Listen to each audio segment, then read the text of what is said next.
2023 CFL Winter Meetings one-on-one with Ottawa Redblacks head coach Bob Dyce. No interim tag. How does that sound? Sounds good. Obviously, very humbled.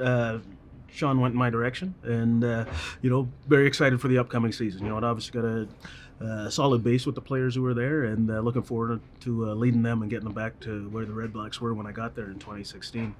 What does it mean to you that a number of those players showed up to your introductory press conference? Well, it meant a lot because, like I said, and I said it then, wouldn't get the opportunity that I have if it wasn't for their efforts on the field, whether it be on special teams or in the course of those last 4 games. Without them, we all know that they're the most important part of our game. And so for them to show up and show their support for me being chosen the head coach really meant a lot to me. Your general manager, Sean Burke, said that Jeremiah Masoli is well on track to be ready before the season and cleared and can get back to being a quarterback instead of being a guy rehabbing from a major injury. Yeah. How exciting is that for you? And when you were going through the interviews, was Masoli the guy that you envisioned being your quarterback when you were the head coach?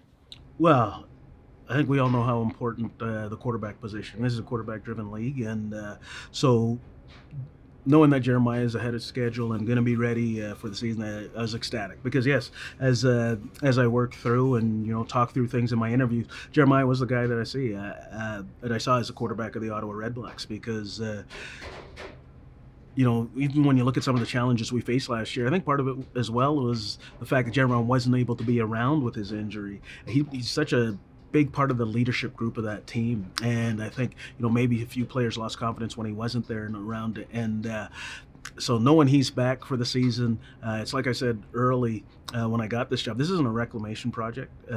This team Sean's done a phenomenal job in upgrading the talent here. If you look at how we played the defending Grey Cup champs first 2 games of the season last year, and the way Jeremiah played, it's a dynamic offense. Defense plays well. Special teams, They played reasonably well last year, and so you put those all together, and we're ready to compete at a high level this year. And how can Jeremiah Masoli and Kahari Jones, the offensive coordinator that you brought in, mesh quickly to hit the ground running as Masoli did early on last year? Well, I think the biggest thing is communication. One of the biggest reasons I hired Kahari was his communication skills, and Jeremiah is a sponge. It doesn't make a difference what offenses is, and with his body of work and his experience in the league, we all know their concepts are somewhat similar across the board. Now it's nuances and terminology that they have to work together, and when you put those 2 personalities together, good things are going to happen. And so I don't think it's a matter of time. An issue of time for us to get going quickly. I think right now, that's why I was talking to coaches the other day. We have to have our best off season ever in the history of Ottawa Redblacks right now, and part of that is the communication with the players and getting everybody on the same page, so that when we step on the field, we're hitting the field running, and we're very excited for that.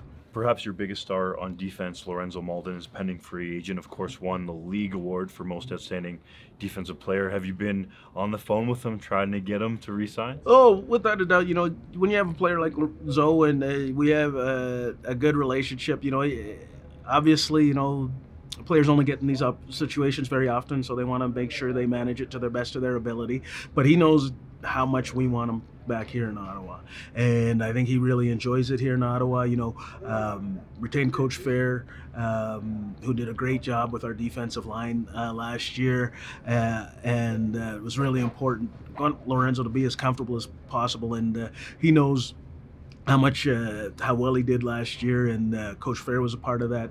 So really looking forward to hoping he makes a decision here soon. And does it mean anything to you to be able to put a staff together with you as a minority head coach and 2 minority coordinators, or would you rather just have that not be a topic anymore? Well, I don't have to say it's that I don't want it to be a topic. I think first and foremost, I wanted great coaches.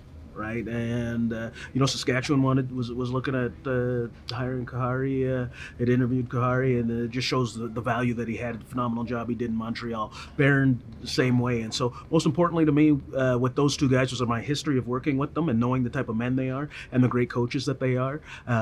Obviously, the three of us are black, and I don't think there's anything wrong with talking about that. I think representation is good, and I don't think you have to shy away from it. But it's certainly not the reason why those guys were hired. I think diversity is important as well. But at the same time, those guys are hired because they were great coaches. What needs to be fixed for the Red Blacks to start consistently winning football games at home? Well, it's funny. I think the biggest thing, I don't look at it per se as the thing at home, because we have to make sure we're doing things just to win correctly. We're doing things right to win.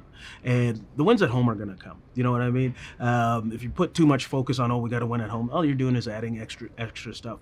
We're worried about building foundationally and making sure our processes are right so that we're going to win on a consistent basis. And the wins are going to happen on the road. The wins are going to happen at home. I'm fully confident of it. And the players are going to be fully confident of it by the time we finish training camp. So I'm excited. It can be a place that's a major advantage for you guys to play. So I think that's why a lot of Red Blacks fans are wondering, well, what's going on? We're doing our part. So that's why I ask you about fixing it at home. But what can the team do to reward those fans that have come out and been faithful regardless of the record? Oh, well, you know what? I mean, obviously we love our fans, and our fans have done a phenomenal job in supporting the team. And so at the end of the day, though, I'm not going to sit here and say we're going to do this to win at home, because that's not what we're doing. We're doing things correctly to win, so we will be a championship type team. And we know if we keep doing things correctly with the talent base that we have, the great coaches that we have, the ownership group that we have, and the support staff we have, those wins are going to come at home, and they're going to come early, and they're going to come often. A lot of people in our nation will be watching with lots of intrigue. Thanks for sharing some time with us in the mountains. All right. Thank you very much.